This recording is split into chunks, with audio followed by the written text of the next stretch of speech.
सभी मित्रों को मेरा सादर नमस्कार। मित्रों, आज हम आपके लिए लेकर आए हैं कक्षा 6 की हिंदी की पाठ्यपुस्तक वसंत भाग 1 से बहुत ही प्यारी सी सुंदर सी कविता वह चिड़िया जो। आइए बिना देरी किए हुए कविता का अध्ययन करते हैं। वह चिड़िया जो चोंच मारकर दूध भरे जुंडी के दाने रुचि से रस से खा लेती है। वह छोटी संतोषी चिड़िया नीले पंखों वाली मैं हूँ, मुझे अन्न से बहुत प्यार है। वह चिड़िया जो कंठ खोलकर बूढ़े वन बाबा की खातिर रस उंडेल कर गा लेती है। वह छोटी मुँह बोली चिड़िया नीले पंखों वाली मैं हूँ, मुझे विजन से बहुत प्यार है। वह चिड़िया जो चोंच मारकर चढ़ी नदी का दिल टटोलकर जल का मोती ले आती है। वह छोटी गर्वीली चिड़िया नीले पंखों वाली मैं हूँ, मुझे नदी से बहुत प्यार है। तो मित्रों, ये कविता कवि केदारनाथ अग्रवाल जी द्वारा लिखित कविता है। कवि केदारनाथ अग्रवाल जी प्रकृति प्रेमी कवि हैं और वो प्रकृति में मानवीकरण का प्रयोग करते हैं। मानव को प्रकृति के अंदर अपने को बसा कर देखते हैं। आज उनकी ये कविता मैंने पढ़ी और इनकी और भी मैंने बहुत सारी कविताएं पढ़ी हैं। इनकी प्राकृतिक सौंदर्य इनकी कविता में दृष्टिगोचर होता है और मानवीकरण अलंकार का ये प्रयोग करते हैं। कवि ने बताया है कि उसके स्वभाव में नीले पंखों वाली एक छोटी चिड़िया है। वह संतोषी है, अन्न से बहुत प्यार करती है। वह अपनेपन के साथ कंठ खोलकर पुराने घने वन में बेरोक गाती है। मुँह बोली है, एकांत में भी उमंग से रहती है। वह उफनती नदी के विषय में जानकर भी जल की मोती की बूंदों को चोंच में भरकर लाती है।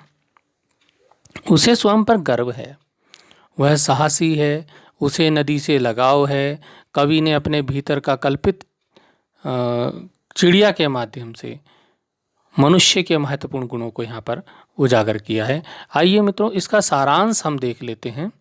ये जो कविता है, प्रस्तुत कविता वह चिड़िया जो कवि केदारनाथ अग्रवाल द्वारा रचित कविता है। प्रस्तुत कविता में कवि ने अपने मन के भीतर कल्पित चिड़िया के माध्यम से मनुष्य के महत्वपूर्ण गुणों को उजागर किया है। कवि अपने मन के भीतर की जो कल्पित चिड़िया है उसके माध्यम से यहाँ बताता है कि नीले पंखों वाली एक छोटी सी चिड़िया, वो नन्ही सी चिड़िया प्रकृति की हर वस्तु से अत्यंत लगाव है। कवि कहते हैं कि नीले रंग की छोटी चिड़िया को अन्न से बहुत प्यार है। वह बहुत रुचि से संतोष के साथ दूध भरे ज्वार के दाने खाती है। उसे अपने वन से भी बहुत प्यार है। वह बूढ़े वन में घूम घूम कर अपने मीठे स्वर में वृक्षों के लिए प्यारे गीत गाती है। उसे एकांत और नदी से बहुत प्यार है। वह अत्यंत साहस के साथ उफनती नदी में से अपनी चोंच में पानी की बूंदें भर के लाती हैं। आइए भावार्थ देखते हैं कविता का। हमारे पास कविता की कुछ पंक्तियां हैं।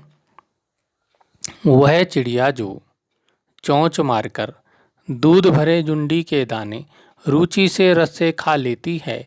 वह छोटी संतोषी चिड़िया नीले पंखों वाली मैं हूँ, मुझे अन्न से बहुत प्यार है। अब इसमें जो शब्द आए हैं, जुंडी एक शब्द आया है। जुंडी क्या होता है मित्रों? ये आया है जुंडी के दाने। जुंडी एक फसल होती है, ज्वार की फसल, जैसे गेहूँ, बाजरा, ज्वार। तो ये ज्वार की जो फसल है, ज्वार के दाने चिड़िया खाती है और वो चिड़िया ज्वार के वो दाने खाती है जो अभी पके नहीं हैं, अभी दूध भरे हैं वो। तो दूध भरे जुंडी के दाने रुचि से खा लेती है। मतलब अभी वो कच्चे हैं, पौधे में लगे हुए हैं, कच्चे हैं, पके नहीं हैं, दूध भरे। पहले दूध भरा रहता है दाने में, तब वो पकता है, तब जा कर के वो फसल तैयार होती है। तो जुंडी के दाने मतलब ज्वार के दाने, वो भी कैसे? दूध भरे हुए दाने वो खाती है। ठीक है। और रुचि से खाती है। रुचि में ना चाव से, मतलब रुचि है उसको, उसमें टेस्ट आता है, स्वाद आता है, इसलिए वो खाती है, उसको स्वादिष्ट लगते हैं। तो यहाँ पर इस कविता का ये अर्थ है कि इन पंक्तियों में ये बताया है, कवि एक नीले पंखों वाली छोटी चिड़िया का उल्लेख करते हुए यहाँ पे बता रहे हैं कि यह चिड़िया बहुत ही संतोषी है, उसे संतोष है, उसे लालच नहीं है उसके अंदर। मतलब ये नहीं है कि उसे दाने इकट्ठे, जैसे मनुष्य को लालच होता है कि दाने इकट्ठे करके घर में रख लिए, जमा कर लिया। बहुत सारे लोग पैसे जोड़ जोड़ के छुपा छुपा के अभी दीवारों के अंदर भी छुपा छुपा के रखे हैं। तो ऐसा चिड़िया के अंदर नहीं है, वो दाने इकट्ठे करके छुपा के नहीं रखती है, वो तो खेत में जाती है, वहीं खाती है ना। तो ये चिड़िया बहुत ही संतोषी है, इसे संतोष है। उसे अन्न से बहुत प्यार है, क्योंकि अन्न खाती है, लिखा ना, मुझे अन्न से बहुत प्यार है, उसे अन्न से बहुत प्यार है। और वह दूध भरे ज्वार के दानों को ही बहुत रुचि से और रस लेकर खाती है, मतलब स्वाद लेकर, स्वादिष्ट उसे लगते हैं, इसलिए वो खाती है। अर्थात कवि इस पद के माध्यम से, क्योंकि कवि मानता है कि मेरे अंदर वो चिड़िया है, मैं खुद चिड़िया हूँ, तो अपने अंदर उस चिड़िया को कल्पना करता है कवि। तो इस पद के माध्यम से कवि स्वयं को, स्वयं के संतोषी होने के बारे में बताता है और अन्न के महत्व के बारे में बताता है। इसमें बता रहे हैं कि मैं भी जैसे वो चिड़िया संतोषी है, वो दूध भरे जुंडी के दाने खा के संतुष्ट हो जाती है, उसी प्रकार से मैं भी संतुष्ट हूँ, मुझे भी किसी प्रकार का लोभ लालच नहीं है। और अन्न, जैसे चिड़िया के लिए अन्न बहुत महत्व है, ऐसे ही मेरे लिए भी अन्न का बहुत महत्व है। अगली पंक्तियाँ हम पढ़ेंगे। अगली पंक्तियाँ हमारे सम्मुख हैं। वह चिड़िया जो कंठ खोलकर बूढ़े वन बाबा की खातिर रस उड़ेल कर गा लेती है, वह छोटी मुंह बोली चिड़िया नीले पंखों वाली मैं हूँ, मुझे विजन से बहुत प्यार है।